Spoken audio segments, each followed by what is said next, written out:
ছাগলে মুড়িয়ে খাবে।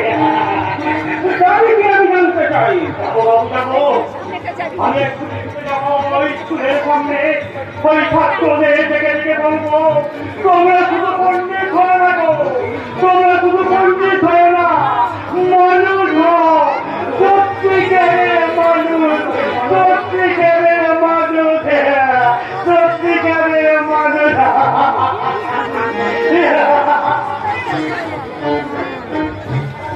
সারা ভিকারির বাচ্চা আনন্দ চিন্তাকে আমার মাটি করে দাও। তার অনুগ্রহে আমি বড় হয়েছি, কেউ না, দাদা ভাই মা কেউ কিচ্ছু করেনি আমার জন্য। আমার সৌভাগ্য কি মানুষ প্রতিমা হচ্ছে আমার প্রতিমা।